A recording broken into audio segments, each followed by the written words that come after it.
रिया भक्ति पवित्र कहानियाँ।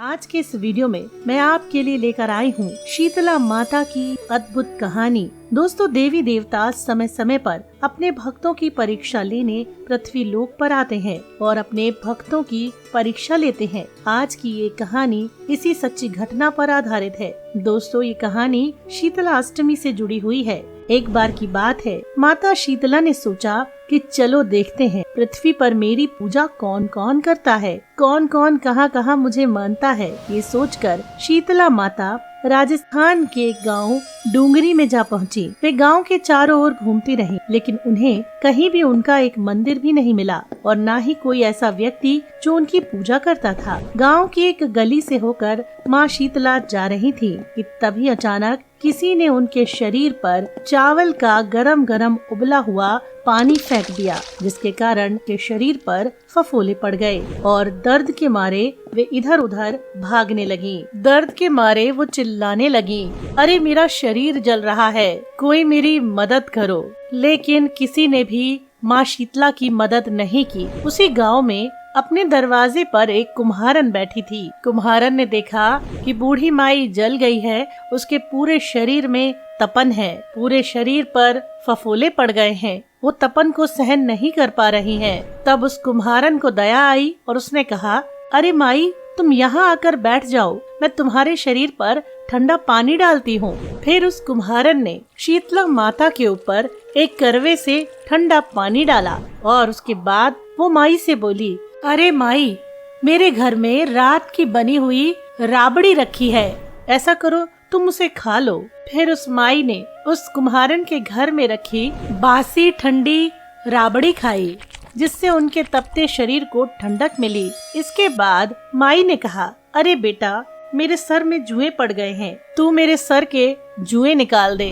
कुम्हारन ने बूढ़ी अम्मा की मदद करने के लिए उसके सर से जुएं निकालने शुरू कर दिए। कुम्हारन सर से जुएं निकाल ही रही थी कि तभी उसको उस बुढ़ी के सर के पीछे एक और आँख और मुंह दिखाई दिया। सर के पीछे एक और आँख देखकर कुम्हारन तो डर गई और डर के मारे वहाँ से भागने लगी। तभी शीतला माता ने उसको रोका और कहा, अरे बिटिया, मैं कोई चुड़ैल या भूत नहीं हूँ, मैं शीतला माता हूँ। मैं तो ये देखने आई थी कि कौन मेरी पूजा करता है, कौन मुझे मानता है। और तभी शीतला माता अपने असली रूप में प्रकट हुई। शीतला माता को असली रूप में देखकर कुम्हारन भावुक हो गई और रोने लगी। शीतला माता ने पूछा कि तुम क्यों रो रही हो बेटी? तब कुम्हारन ने, अरे माता, मेरे घर के चारों ओर, मेरे घर में चहुं तरफ दरिद्रता फैली हुई है, मैं अब आपको कहाँ बिठाऊं? मेरे घर में तो ना चौकी है, ना ही आसन है।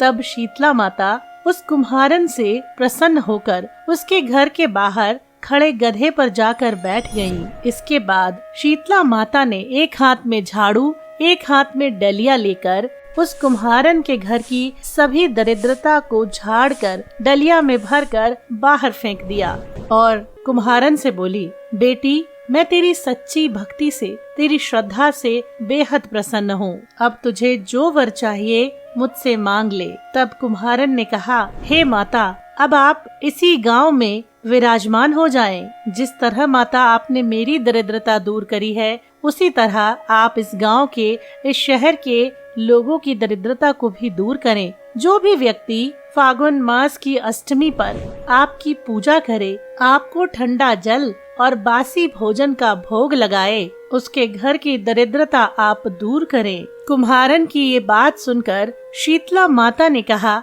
तथास्तु। उसके बाद कुम्हारन से बोली, सुन बेटी, तू इस करवे का जल अपनी झोपड़ी पर छिड़क लेना। कल सारे नगर में आग लगेगी पर तेरी झोपड़ी नहीं जलेगी। और इतना कहते ही शीतला माता वहाँ से अंतर्ध्यान हो गई और कुम्हारन ने वैसा ही किया जो शीतला माता ने उससे करने को कहा था। और अगले दिन यही हुआ, पूरे नगर में आग लगी मगर उस कुम्हारन की झोपड़ी बच गई। ये सब देखकर नगर के राजा ने उस कुम्हारन को बुलवाया और उससे पूछा कि जब सारे नगर में आग लगी तो तुम्हारी झोपड़ी कैसे बच गई? उस कुम्हारन ने राजा को माँ शीतला वाली पूरी बात बताई और उस दिन के बाद से नगर के राजा ने नगर में माँ शीतला का मंदिर बनवाया और पूरे नगर में ऐलान करवा दिया कि अब से माँ शीतला की पूजा जरूर की जाए। साथ ही ये भी ऐलान करवाया गया कि हर शीतला अष्टमी के दिन गांव में चूल्हा नहीं जलेगा। माँ शीतला को ठंडे पानी और बासी भोजन का चढ़ावा या भोग लगाया जाएगा और गांव के लोग भी माँ शीतला को मानने लगे। तो बोलिए माँ शीतला की जय।